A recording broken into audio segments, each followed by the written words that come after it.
Good evening, everyone, and thank you for tuning back in to our special edition of our show with our special guest, Anna Limler. I'm kind of stumbling because I gave a great introduction before, and I wanted to repeat it, but that was part of our terrible technical difficulties.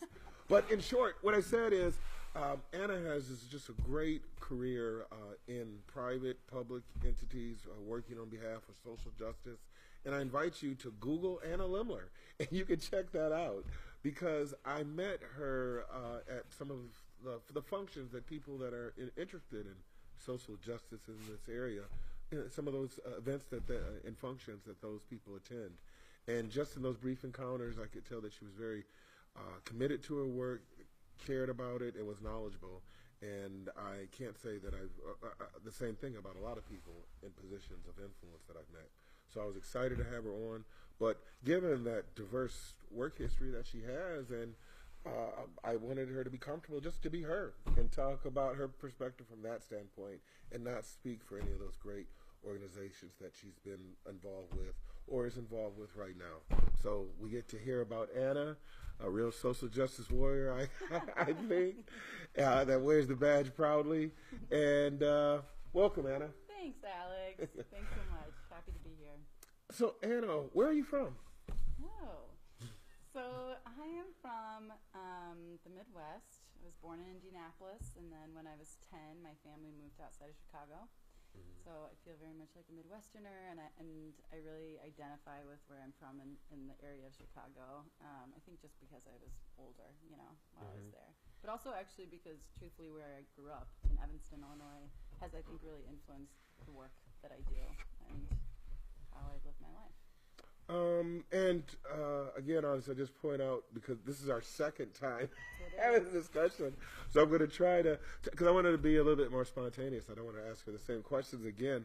So I'm going just to let you know, because I didn't tell her I was going to do that. But you just said, like, growing up in Evanston. I mean, I feel so much my neighborhood that I grew up in, and that informed so much of my work, the reason why, how I look at things, and I'm really appreciative. And I'm wondering, how does Evanston do that? Or tell me about Evanston growing up there, what you liked. So Evanston, do you know much about it? I'm thinking, is Northwestern's campus there? Like there. that? Yeah. And that's the only reason. But there's more to it than Northwestern. yeah. And it's close, like about 20 minutes outside of Chicago? Or? Yeah, it's on the border of Chicago, so it's just right north on the lake, on Lake Michigan. Okay. And Evanston is kind of like, I feel like it's kind of highlighted sometimes, or like there are case studies about it when it comes to talking about diversity. My high school, there's only one public high school, so all of the youth go to it unless they choose to go to private school or elsewhere or whatever. And the racial demographics of Evanston, or at least of the high school, was about 40% white, 40% black, and then about 20% Latino, Latinx. Hey. Yeah, and also there's like great affluence, primarily white affluence, right? So there's this also a socioeconomic diversity that's there. And then with the university being there, that of course, influences part of the dynamic. But really, I think especially my high school experience, I think gave me a true, like physical experiential experience. I know what you mean. But it just was like a real lived experience of what it means to live in a diverse community. Yeah. And Evanston is very liberal and very progressive, and I put those quotes there because I think generally it is, like, and it wants to be, but I think it also does not talk about race and racism nearly enough, and wants to believe that because we're diverse, we're great, and it's actually like, no, actually we have all kinds of inequity that are happening here. And we need to talk about that. We need to do something about that. And do you draw parallels between that and our community? No, that's okay.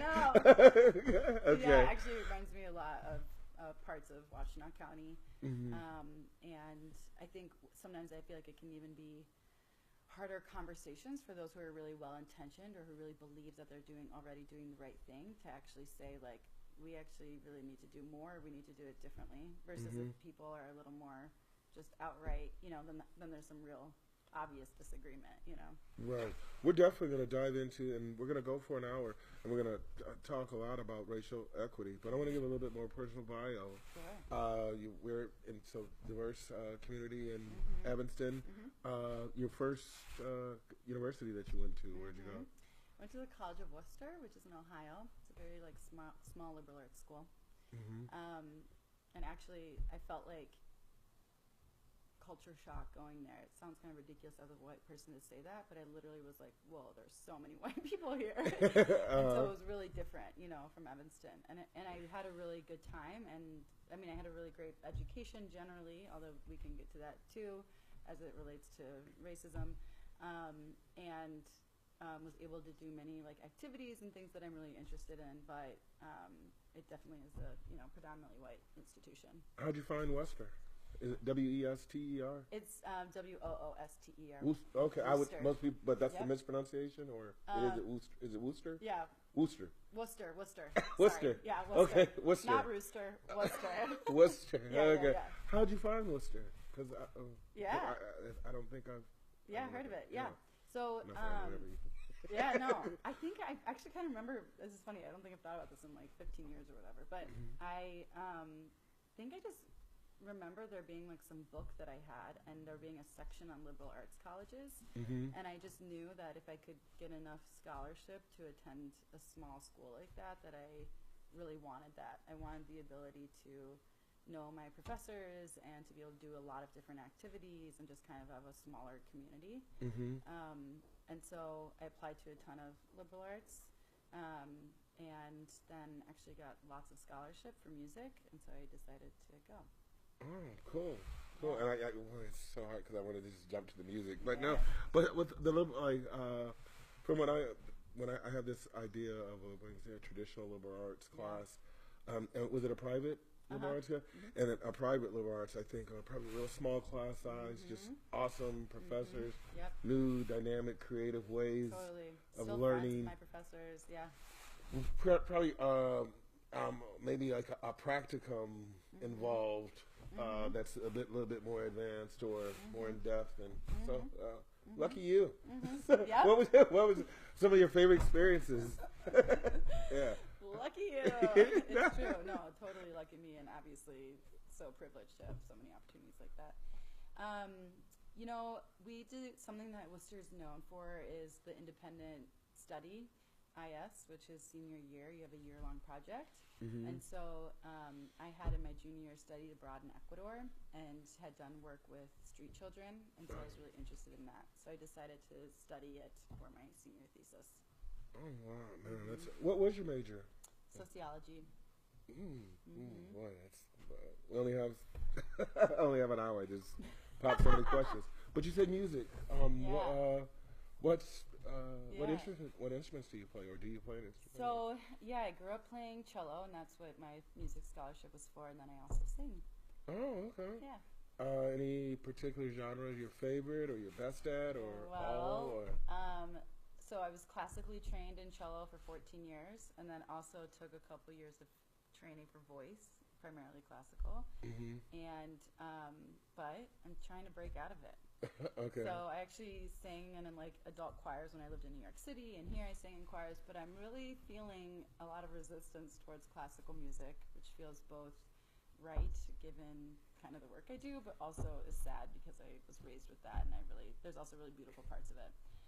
But I really actually would love to like be able to just jam on my cello, and I'd love to be able to just like, play some whatever, like folk, jazz, like whatever's happening to just be able to do that. But I'm like so trained in the classical way that it's like I can't even do that. So I'm like undoing a lot of that learning, Any jazz interests inside?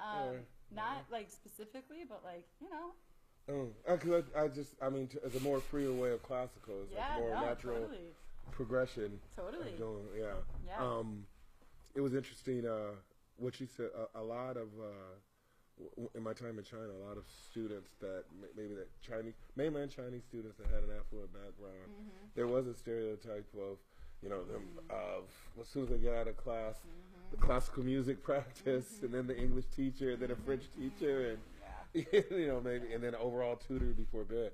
But a lot and there's a history of that since it's been open, but you'll see a lot of adults that have been classically trained discovering jazz and loving it and found like some freedom in it. I would totally do that. After being beat on the knuckles. Yeah, no, for real.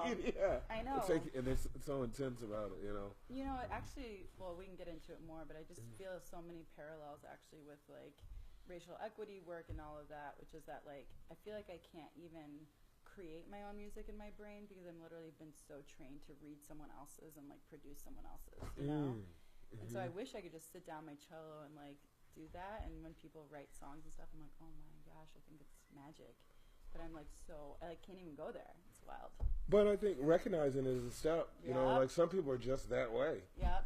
Can't even recognize. Like, how else would you think of it but this? You know, so that's. So there's, you know, I was about to say there's hope for you, but you. I bet you could jam already. Thank you. With your cello. But okay, so after what was your first professional position after outside of university? My first like full-time professional job was working for a wilderness outdoors camp in New Jersey for low-income youth from New York City. And I was the director for it, and it was wild. It was a camp where it was meant to be about building life skills, so there was lots of like learning how to cook, learning how to so we like an hour outside of New York City with New York City kids? Exactly. Okay. Yep. And we were in the wilderness, and I'm talking like no electricity, living in like canvas shelters. Had you camped a lot as a kid, or had that been part of your? So I grew up going to camp, and there would be little like 1-night, 2-night trips, and I love the outdoors, and so it wasn't until like my adulthood where I actually took more like camping trips myself. Yeah, and I think I learned a lot actually in that role, because a lot of the program supervision was that the youth would go on trips on the Appalachian Trail, which goes, you know, up and down the country on the East Coast. And so they would go out for like 2 to 5 night trips and just have everything on themselves. And it was really awesome to see all the growth and to see how like youth were able to like play and be themselves and get to see stars for the first time and feel like so accomplished, to like be so self-sufficient. And there were lots of challenges. You know, I have a guess. Just you saying all that. I shouldn't say all that. Like minimize it. What you just said, it made me. It reminded me of my experience, like from living abroad and then coming back here, and recognizing that it just seemed like people were under so much stress. Just adults, just in the grind, and just didn't have a time to chill. But just our children, the pressures that they have to deal with, and just the changes in society that since, I mean, I'm thinking I'm about 20 years older than you, but just a different experience than what we had to deal with. And so I just, when you working with those children and them getting out of that and just getting the chance just to breathe and be in a safe, stable environment and have, you know, we need so much more of that. So that's just where my thoughts wander with that. So that was a special job for you, I imagine. It was like many of my dreams all together. Part of the issue is just that the funding is so little, and when you are having such a program where there's like young people who have who have like certain needs or think, you know, like some of them that was their first time being in the woods, right? So it's like complete like culture shock, complete environmental shock, you know. Or the first time they've ever been out of kind of the routine back in the city, and so to kind of adjust that that's a huge transition. Would it be total quiet at night where you were at? Oh my God, it was totally quiet, and they were like, "Where the hell are the sirens?" Like, they literally were like, "This is too quiet. This is creepy. I don't like that," you know. And then they'd hear like a little stick, and they'd be like, "It's a bear," you know. There actually were bears in the woods. I just took that so much for granted. That was one of the great things about when I came back from Shanghai. I had some friends out in Chelsea, and I was out. Oh, there's nothing. This is so I know. Just total quiet I and know. peace. And it's so funny because to me, I'm like, I love this. I love it. It was quiet, but so many of the youth were like, this is scary as hell. Like, I, you know, just totally like, this is so different from home. And so there was a lot of transition and adjusting. How long were you in that position? I was in that position for a couple years, but before, how I was introduced to it is that I went for a summer during college, and so I was a counselor or a supervisor, whatever, for a summer before. Are you still in contact with any of the kids, or did you make lifelong friends? Or yeah, I still have some contact with some of the youth, which is super fun, and also with the staff. So because I was a supervisor, I didn't have my own set of 12 youth, but which is cool. I got to get to know many more. So yeah, I like keep tabs on what's going on. Cool. Did you get to see some like great success stories where you could tell that? I mean, it served as, it opened eyes. Yeah, and I think really seeing like I even saw some really serious transition, like in their own development and growth, seeing who they are today. And often for those who it really impacted, they like really refer to camp as something that has like taught them that they can trust themselves and they can build community, and I'm going to stay on youth for a minute and then move on to racial equity just in general, because those aren't totally separate issues at all. But with youth, I wonder, have you ever been to the neutral zone in Ann Arbor? I've been a couple times, and I know a couple of people involved. And I love the vibe. I love what's going on there. But I don't know how connected or what are they doing right there? That'd be. That's why I don't have any kids, but that's why I send mine. And that's what I want to see in a lot of different areas. Yeah, totally. It's like we need a neutral zone out in Ypsi. I don't know it well, but I do know. I know it through a variety of ways. One way is that in my social work program, the director came and spoke to our class about the program, and then actually I did a project based on it, which is that what they tried to practice is like a youth-driven practice. And so often, like in our youth spaces, it's adults who are creating all the decisions. It's the adults who get to say how the space is used, et cetera. But to have a youth-driven model means that the youth are at the table, they're part of decisions, and they get say, And so they do that pretty well. It's really cool. And I both now am a manager of a youth board, of a youth advisory board, and then also in my master's program was in Chicago, working with youth on a similar juvenile justice youth board. And so those youth boards are exactly like what we're trying to do, is like youth matter, and youth, especially who have been directly impacted by these systems, deserve to be at the table and to be part of that conversation. And that also means like the adults have to change, right? Like sometimes for our meetings we'll actually be like, oh, adults, we need to do a little training about what it's like to engage with young people, instead of youth always having to adapt and change themselves to fit in adult spaces, Wow, I guess that's why I got the great feeling when I was in there, and the people that I talked to, because that sounds really similar to what's going on. I don't know if you're familiar with the Corner Health. It's for you, and I know, I can't remember Morgan's last name. Williams. Yeah, that just left there, though. But just that, what you said. She has a new last name, actually. I can't recall, but she's got married. Yeah, I think Trevor was in it. Oh, actually, nice. too. That's who you just met earlier. Yeah. But, just in meeting her, and all about empowering the youth and letting them take the lead and just being. I mean, I was really impressed, and I can see that's the kind of thing that they're doing there. And, it's great to hear that. I can't wait to talk to you about how to do that in West Willow and other areas and such. But so when you left New York, where did you? Was Michigan next, or? So Michigan was officially next, but it was by way of farming for 4 months in Massachusetts. Oh wow! We got so much. But we're going to get to racial equity. But farming in Massachusetts, just tell me about that real quick before. Well, I was saying that I love the outdoors. And I really love to garden. And so I actually, living in New York City was very challenging for a variety of reasons. But I actually lost a cousin to a house fire, and today's actually the 5-year anniversary of that. Oh, I'm so sorry. And thank you. And he was 23, and my family's very close, and so I actually felt like I really needed to like grieve and heal, and was feeling like I needed to leave New York City. And so I have always done social justice work and really saw myself kind of like going to social work, but I wasn't feeling excited about it. I'd applied to social work programs, but I wasn't sure if I wanted to go to it. Mm-hmm. Want me to tap it? Yeah, go ahead. Let's go. And Mm-hmm. so, oh great. Yeah, I think it was going fine too, yeah. but just makes us more comfortable. Yeah. Mm-hmm. And so, so I also though was like, do I want to be a farmer? Like I love the wilderness so much, and I love the outdoors, and I worked at that wilderness place, you know, Mm-hmm. etc. And so I was like, I want to try that and see what that's like. And there's a program that's called WOOFing. It's called the Worldwide Outdoor Organic Farming, I think, or like Opportunity for Organic Farming.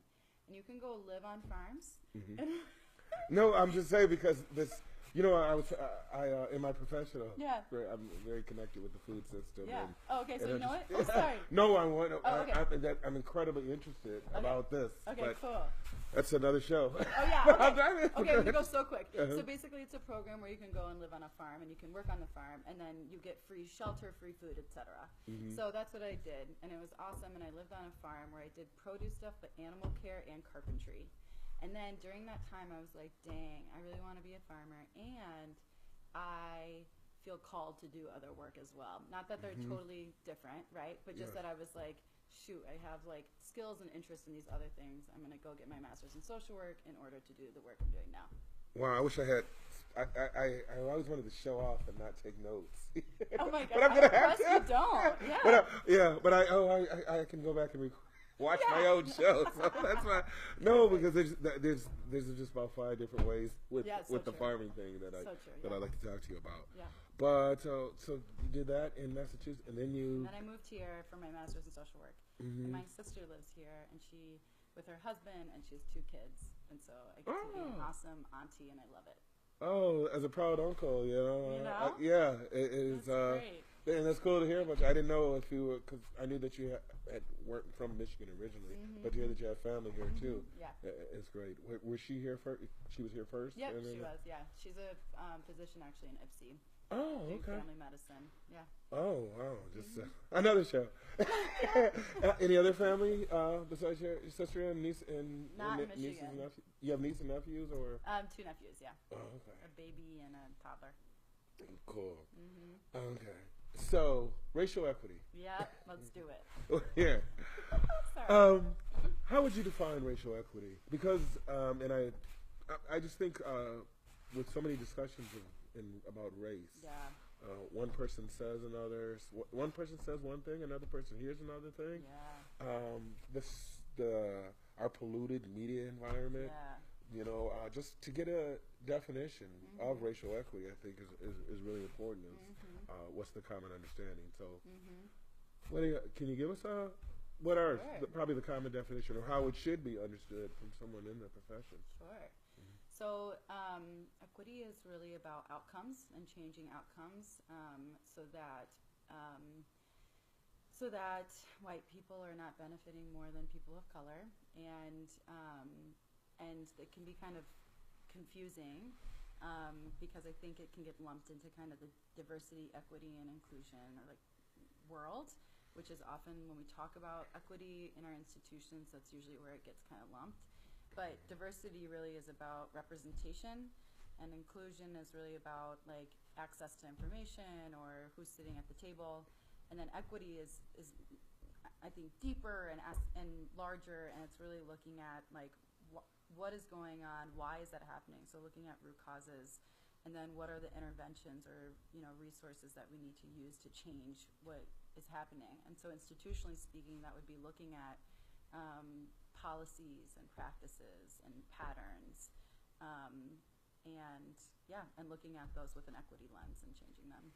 And with that equity lens, it would be focused on those outcomes and disparate outcomes. Yeah, exactly. Okay, great. Yeah. I'm guessing, do you try to shy away from just saying DEI words?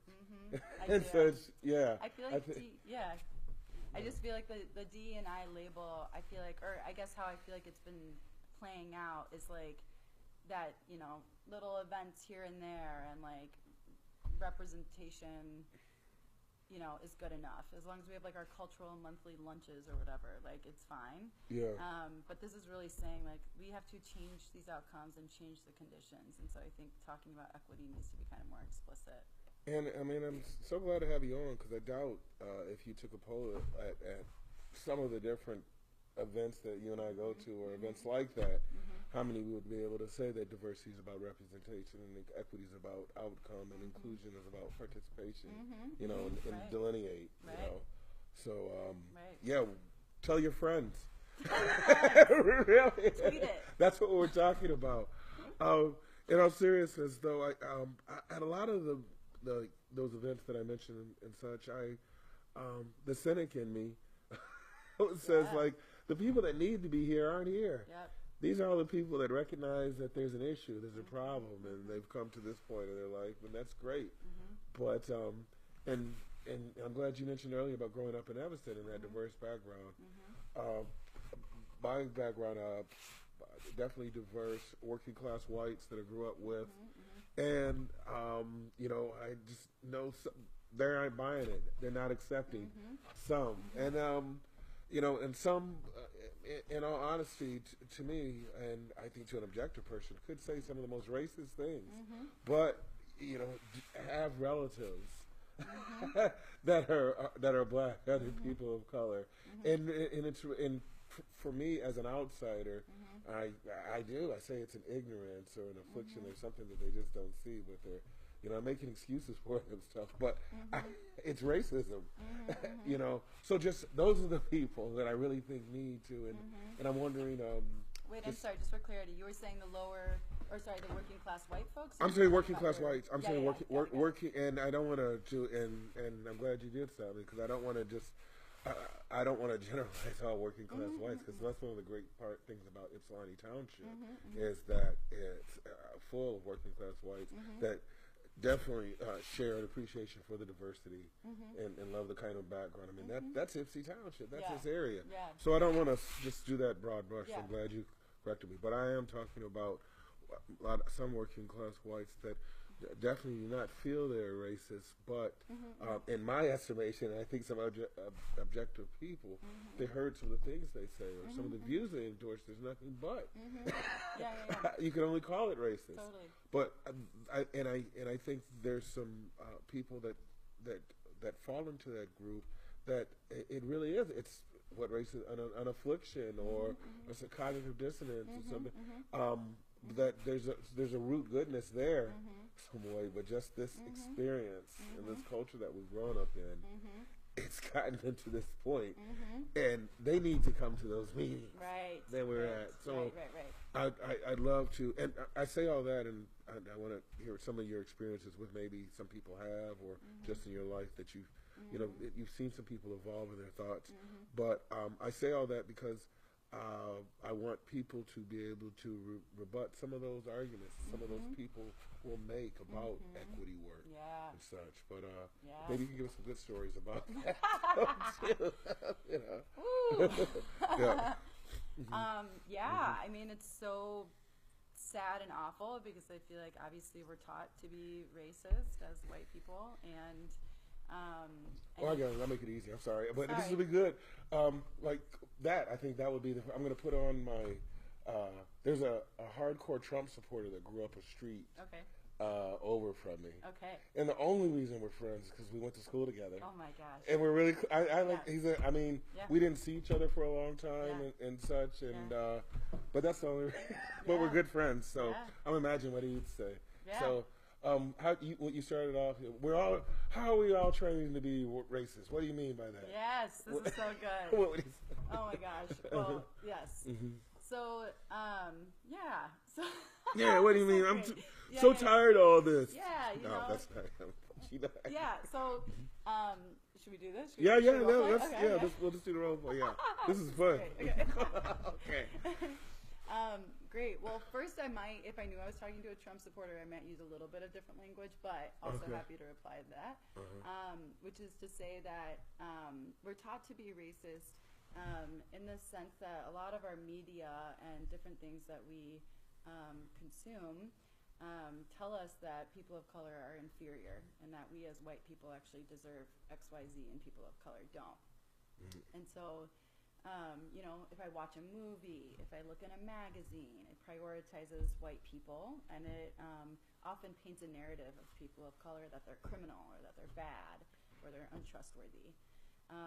And so that is, or that it's their fault that they're in the position that they're in. So those are examples of how we are kind of trained to think as we think. And you know, I mentioned that I did some community theater in the past, and I take pride in my improvisational Are you the Trump skills. supporter now? No, well, I'm telling you, I take pride in my improvisational skills, but I can't do the Trump supporter. While you were talking, I was going right on. Yeah. Like that, I can't. No, actually, because I mean that's because I'm so much on board with what you're saying, and just like to live.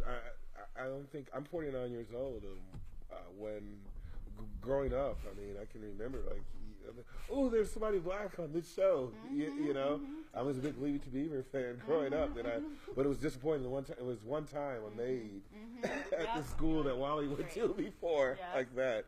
Or so just, I mean, how we've been conditioned so much.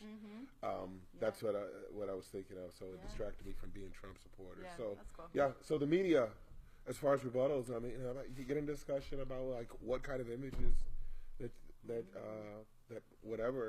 what kind of images that we see or have seen that's informed our perspective on that, and I think it'll be really hard for people. Yeah, it won't be so hard for some people to argue with you, but that's a reasonable one if you can ask them to be intellectually honest. Well, and I just really feel like, and you know, when we met, I remember kind of having this conversation, just like, what is my role as a white person in this work, right? Sometimes people are like, why are you doing racial equity work, right? Is this even your place? Is this even your role? And I think that what I appreciate is that sometimes I even feel like if I wasn't raised in the environment where I was raised, with the parents that I have, or whatever, what would make me any different than being another white person that was raised in a really racist place or whatever and is voting for Trump, right? And so I think that helps me to be like, we're just pawns of that system, right? Like, we're just like, I mean, that's a very simplification. You know, it's oversimplified. Yeah. But it's just to say that, like, I believe I need to be talking with white people, right? And understanding that, like, we are all pawns of this system. And so we have been taught to be racist, and so let's undo that. And we all, I mean, I think all of us that care about this work have some kind of, we have a sense of responsibility that drives us, and it comes from our experience. Having said that, I'm wondering, like some of the racial equity conversations that I've had or events that I've been to, and I thought that we need to have more of those, and not just Trump supporters, or just people that just don't accept the concept of racial equity and such. Have you been part of any types of discussions like that, where maybe it was a focus group that people that identified as extremely conservative and something like that? And, you know, I've seen like that on national news programs and such. But I don't know. Have you? I wouldn't say an explicit group like that. Not one that's like specifically doing that. I mean, I've been a part of like Race Dialogue. Do you know that program here in the county? Not specifically. No, I know a few different things. Maybe you could share is it something that people could join now, or you can even look it up, and it's something like, I don't know, Race Dialogue Washington.org or something like that. But it's an 8-week program where people dialogue about race and racism, and so that though is a voluntary thing. So usually when people come, they're interested to learn more, right? They have some kind of interest in it. I think what has been interesting, or in the different jobs where the mission of the work or the space isn't actually to, you know, where people aren't voluntarily there, but if it's because of their job that they have to do it, that's where I get more diversity in thought, right? And an experience where people are feeling like, why is this my, you know, responsibility, or like, how does this apply to my job? So I've not necessarily had like, you know, a program, but yes, definitely having that kind of conversation, and have had it many times. And obviously, like, this is not to excuse racism at all, right? Or its impact, because the impact is serious and severe and horrific. And it just, so much of it is education. Like in these conversations, it's like there will be a point that's like, well, what do you mean? I'm not racist, right? And then it's like, cool, can I share some information that I feel so privileged that I've gotten to learn over the years, right? Having lived in Evanston, New York City, having gone to incredible institutes like about undoing racism, right? And so to share that is, so often it's like people can't even, right? It's just the reality that this is what it is. So you can try to refute it, but like, eventually you're going to maybe get to a place where you actually can see it, right? That's what the aim would be. So much of it is about education, I feel like. Okay, educate. No, no, and I don't mean to like pass you like that. I just No. Well, your work with the county in that office. What is the focus of that? I mean, I know it's equity. So trying to change outcomes that have the disparate outcomes that have a basis in racism. Are there some? If I go to the website, some specific thing, is it dialogue? Is it trying to like, address the school system or this or what? So working for the county, I started this past spring, and what the county is doing is this racial equity work, and so a policy was passed by the Board of Commissioners this past September, which is awesome. And the aim of the policy is to say that like we as an institution need to look at how institutional racism shows up in our institution and how we can change that. And so part of the policy has this office in it. What is and excuse me, and within the Board of Commissioners or county government? Yeah, or within county government. Okay. And it's meant to be kind of its own like independent office within the governmental structure. And so that office will hopefully, we'll start hiring for it hopefully this like winter and spring. So there should be an officer position. And is there still an input session on that? Because that's sort of, Yeah, so we actually we did 4 community input sessions on the core competencies for that role and asking residents, like, what do you want to see in that candidate? And the title of that position is? Racial Equity Officer. Okay. Yeah, so, sorry. You had 4 input sessions. I mean, because I want to is there still time for people to give input or such? Yeah, or people are more than welcome to either, there's a Facebook page, so people can either comment on that Facebook page or they can email me or call me, whatever. And the Facebook page is the racial? It is Advancing Racial Equity. Washtenaw County Advancing Racial Equity. Okay. Yeah. Great. So for you cynics out there and such, it's a chance to do something instead of just talking about what's wrong or what's not going to get done. Yeah, please provide feedback. And honestly, like, the leader, whoever holds that role, like, that's going to be a hard job, and we are hoping that it'll be someone who is phenomenal, you know. And, I mean, it's racial equity officer. Yep. And their responsibility is to identify racism or historic racism within county government. Yep, within county government. But what's kind of interesting that I feel like people kind of get confused around is that we are looking, you know, internally at the institution to look at hiring and promotion and all these things. But we also, because the county has so many services like mental health, you know, et cetera, other health, community and economic development, we are obviously the county impacts residents greatly.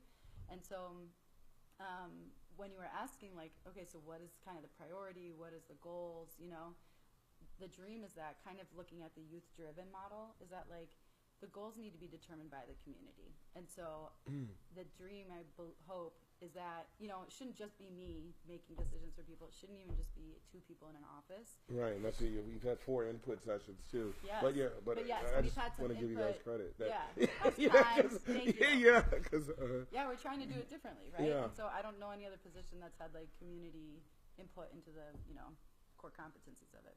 Well, if someone that gets out and tries to get people involved in things,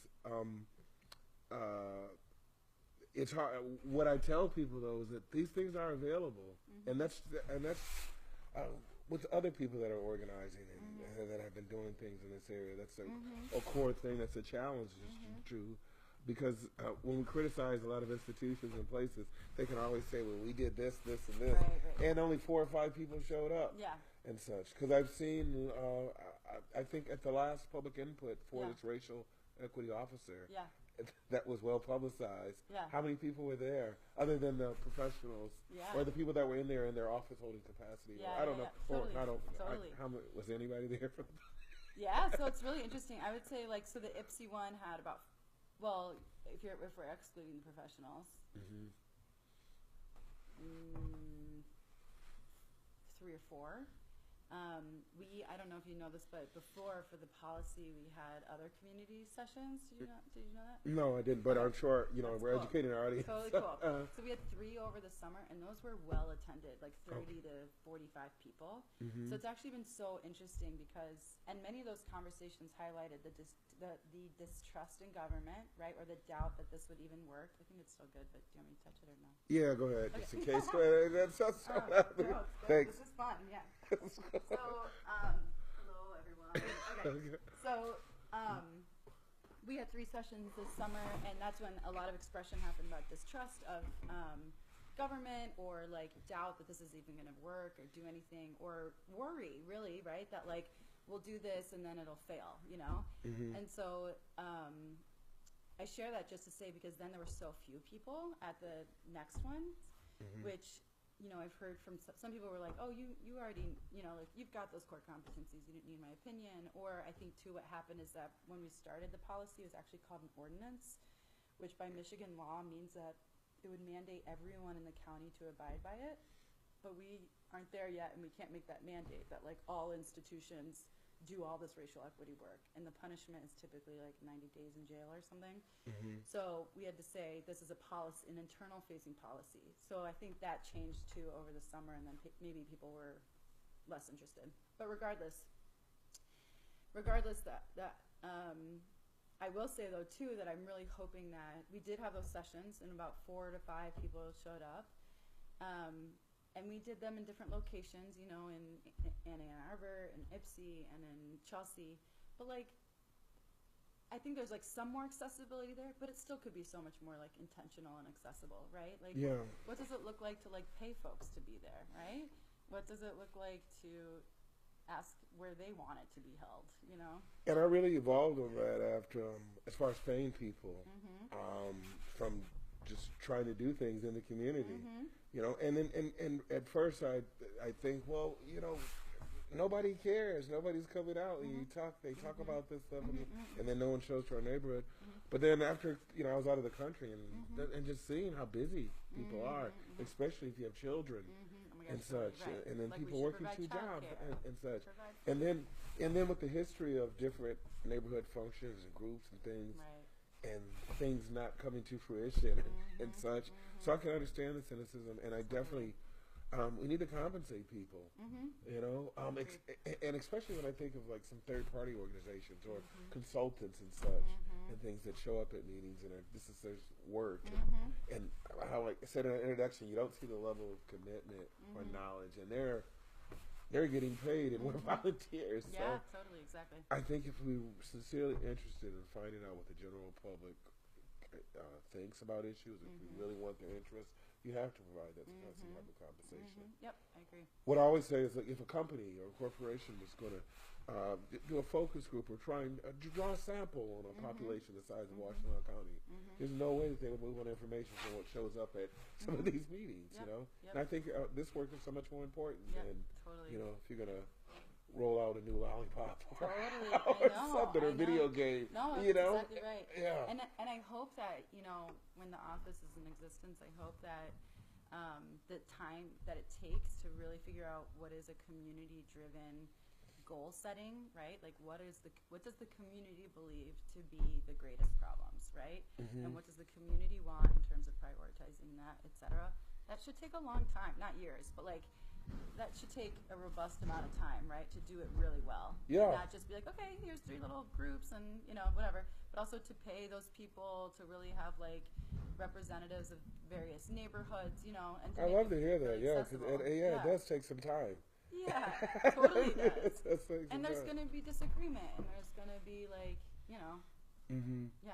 And just so if people want to, they can go to that Facebook page that you mentioned, Yeah. and also the county website, Yep. search racial equity. Yep, and it should pop up, but also there is its own website, and it's called onecommunity.org, and so that's ONE and then CMTY.org. So that Okay. has some information there. Okay. Time is flying, and we have about Uh-oh. 10 more minutes Okay. that I'm going to do. With that, obviously you work mainly in this area in racial equity and such. That gives you a certain perspective. Outside of racial equity, what do you think are some of the issues that people that really care about Ypsilanti, Ann Arbor, this area, Washington County? What should they be thinking about? Outside of racial equity? Yeah, or tangentially related. We're you know. I don't know. Well, yeah. Like if someone asked me that. Like outside of what you talk about here, you're concerned about West Willow and Ypsilanti Township. I would say, like this is the lack of local media, and also the overreach of some local organizations and trying to suppress speech, some activists and such like that. I think if the people that were object of some of those tactics, if they would come out and speak more, I think a lot of people would be surprised at some of the tactics that some of our local government officials have done in trying to silence people or shape opinion and such. So that's something I'd offer outside of West Willow and perspective. But does anything come to mind? Any thoughts or something?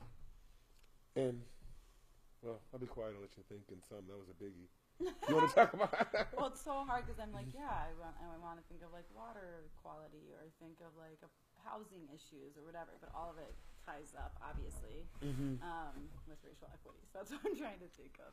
Oh, well, if something else, I mean, those are all huge, but I'm going to, if you want to jump on one of those, because water, housing, and what else did you say? No, I think that's all I was just thinking about. Like, did you know that the water was contaminated? I know that, I actually don't know all that it went to, but I know that just because I'm a resident of Ann Arbor that our water was contaminated. You know about this? I knew about the Huron River. Yeah, the PFAS. Yeah. No, not enough. I thought they might have been separate. I knew there was like horrible contamination in the Huron River and that got in the can. And then I know, I'm going in the Detroit area. I've heard a lot about PFAS. PFAS. Is it PFAS? I don't know. PFAS. It's like, I don't know. Excuse me, but I mean, I love NPR. I was listening to, I had to come in because I was listening to a great discussion about it, and like so many great discussions on NPR. Yeah. It's hard. You got to go into work. You got to do something. But can you bring me up to speed? Well, locally? I should be better informed. I just know that there was some kind of company that, was disposing of chemicals into the water, and so there was like high levels of it this past summer. And what that meant is that there were like alerts like you can't eat the fish out of the water if you drink, like don't gulp the water. There's like this foam on top of the water, and that's what and it's cancerous. Like it is cancer causing. So I know that the city of Ann Arbor had to spend, I think, almost close to $1 million, maybe more, I'm not sure, to filter it. Anyway, I was thinking about that because, earlier when we were talking and I left to swim, I was just thinking about how it was risky to like swim in the river, Yeah, absolutely. But it just made me think of, obviously, like I guess what I was thinking about when you were asking a question is that like the fresh water is so unique to our location, right, in the state of Michigan in terms of all the lakes around us and all of that, and what a beautiful thing that is, and how needed it's going to be, given everything that's going on. And so I feel like that makes our region unique. And I was just thinking, too, that like, and there's some poisonous water in our fresh area, right? And what's going on, what happened and is going on in Flint and trickling here in Detroit, and But in understanding the critics that say, that put the question marks about like Ann Arbor's so progressive, and understanding why that, but there is a rich culture of activism and such and everything. I would expect, is there a group or someone that's rallying around this, or a website or anything, or Facebook page, or people that about this? So I know. All I know is I don't actually know of one group. I do know that there are people who are organizing around it, and I know that there are various info sessions. The connection I have is to the watershed, the Huron Watershed Council. Is that Googleable? Totally. Okay. They are Huron? a nonprofit, I believe. Yep, Huron Watershed Council. Okay. And so they were doing various information sessions about it. Okay, and I'm sure that'll lead somewhere to something active too. Yeah. Right now, and if you afterwards we can put it up on the show and such. What are you excited about next year in Washington County? And anything else you want to talk about in the last 5 minutes too? Bo, what's coming up next year? Well, I'm really excited for this office. I feel like I share similar sentiments to many residents about its ability for change and all of that. And that's not because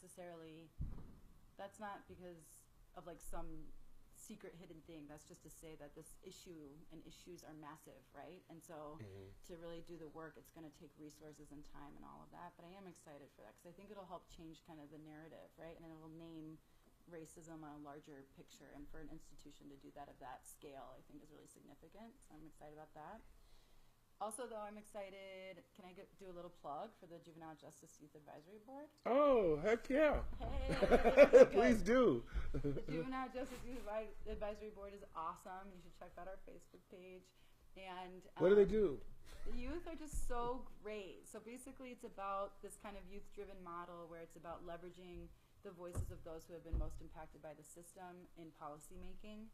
And so, yeah, they're a great group of young people. We're going to do more recruitment this winter, so we will be putting out an application. The youth will be part of the interviewing and of selecting candidates and all of that. And some of our campaigns that we're hoping to do this winter include the Raise the Age campaign, which they've already done a lot of work on. Are you familiar with that campaign? Raise the age for... So raise the age from 17 to 18 years old to be tried as an adult in the state of Michigan. Oh, that's, yes. Yeah, so we're one of 4 states that still try 17-year-olds. Well, 17-year-olds.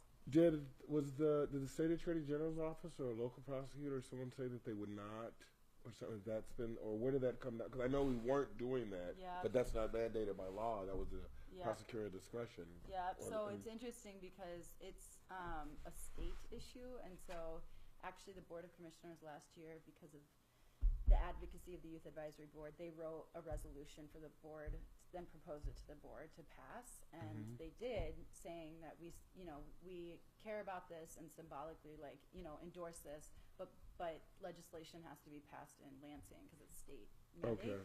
But we as a county, which is already in the works, we as a county can say, okay, fine, maybe we still have to try them as this, but we could house them still in the juvenile facility and not in the adult facility. And so that's a way that people can make a change with kind of getting around it. You know what I'm saying? It's still, they still would have an adult record and all of that, and so it's not solving the issue still. But it's saying there are some ways that we can at least make it a little more humane for that young person. It's just, I mean, and I'm preaching to the choir, but in terms of like law enforcement and racial equity, just with the marijuana, recreational marijuana being passed, I think was a huge step. I mean, it's 10 times more likely to be arrested being a black male than a white female, and having similar reliable empirical evidence that usage rates are the same or even higher. So that's just that's intolerable. And I think those disparities like that resonate throughout law enforcement. So I would like to raise the age. Yes. Yes, totally. Yeah. And then the other 2 things, just because I feel like actually whoever is watching, I hope, would be interested in it, and you as such an incredible community leader and organizer and wonderful, inspiring human. I don't know if I have any followers. Whatever. Besides Facebook. Follow this one. Just kidding. Well, I appreciate it. The 2 other things that they're working on is, one is that they've been trained in restorative justice practices, and so actually hoping to. Are you familiar with that? Sorry. No. Remember, we have our audience. You're right. I want you to keep we're just having so much fun that I'm like, we're drinking, water. It's not vodka. We're just hanging out. Okay, I'm sorry. So restorative justice is an alternative way of addressing harm and conflict, and so instead of using punishment, it's about repairing the harm, and it really focuses both like the person who was harmed, but the person who did the harm as well, right? Because a principle or a part of its theory is that like people who harm have been harmed, right? People who hurt are hurt people, right?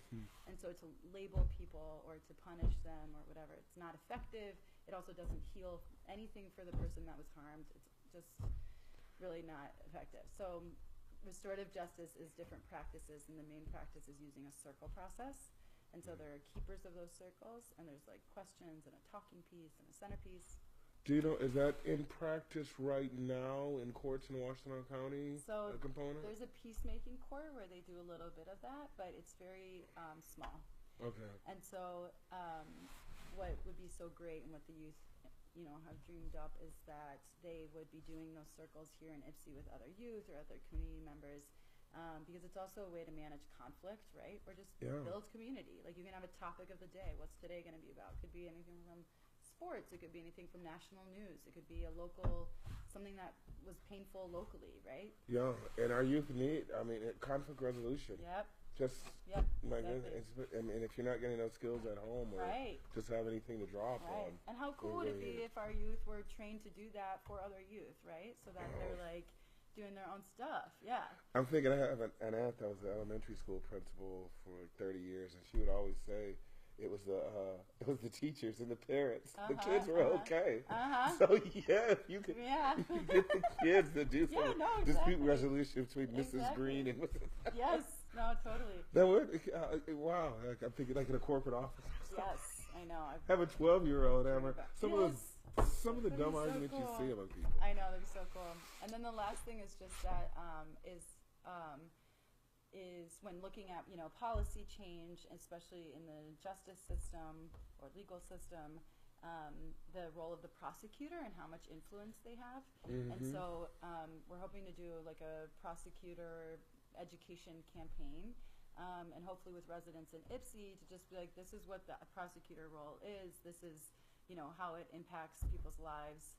And then potentially when the candidates are coming, you know, like when there's various people for it to do kind of a Q&A and like an information session stuff. Okay. Yeah. Oh, when is that? Should we just have talked about that this whole time? No, we're getting ready, but when is that process gonna? So the Youth Advisory Board has existed for a year and a half, and we're kind of regaining momentum this winter, and so we have not figured out like dates yet, but in 2019. You keep up with the Washington County website, Facebook page, and keep abreast. So that is some great. I'm excited about all those things so much. That's independent of the county. Sorry. Absolutely. Clear. Yeah. Yes. Thank you. Yeah. Let's get off here so we can talk. No. Just kidding. Thank you so much, Anna, for appearing. Thank you, Alex. Thank you guys for tuning in. I'll be back next week, and we'll have our technical problems solved, and we'll have another great show. Yes. Thank you for tuning in to this one. Thank you, everyone. You can sing goodbye or something if you want.